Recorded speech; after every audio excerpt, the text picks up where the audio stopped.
L'eau. Une quête de plus en plus ardue pour Yang Qizhong, condamné à pomper la précieuse ressource dans un réservoir presque vide. Cette région éloignée de l'est de la Chine essuie sa pire période de sécheresse depuis 60 ans. Et ce fermier fait de son mieux pour empêcher son champ de blé de dépérir. Mais il est inquiet. La récolte sera diminuée à cause de la sécheresse de cette année, c'est grave. On ne peut même pas commencer à cultiver la terre. Et si ça continue, on va bientôt se retrouver privé de récolte. Je veux irriguer mon champ, mais c'est dur de trouver de l'eau. Un peu partout, des fragments de terre desséchés. La Chine est le plus gros producteur et consommateur de blé au monde. Et l'agence de l'ONU pour l'alimentation et l'agriculture s'inquiète. Une mauvaise récolte pourrait entraîner une importation de blé et donc une spectaculaire hausse du prix de la nourriture.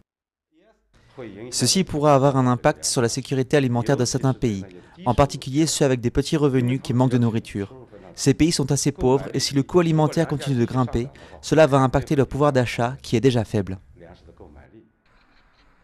Presque aucune goutte de pluie n'a été recensée au Shandong depuis septembre.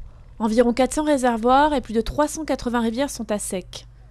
Des millions d'hectares de cultures ont aussi été touchés, même ceux ayant un accès privilégié aux rivières ou aux puits.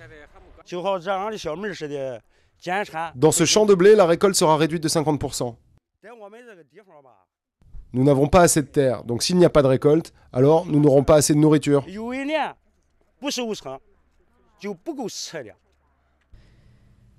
Mais l'espoir est là. Le gouvernement prévoit de consacrer 2 milliards de dollars pour combattre la sécheresse. Des mesures d'urgence ont été mises en place, comme la construction de puits.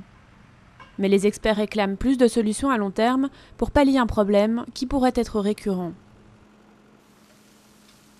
La rumeur court. Yang a entendu que les autorités allaient bientôt construire un puits près de son village. Et s'il pleut dans le mois qui vient, il arrivera peut-être à sauver ses cultures, du moins jusqu'à l'année prochaine.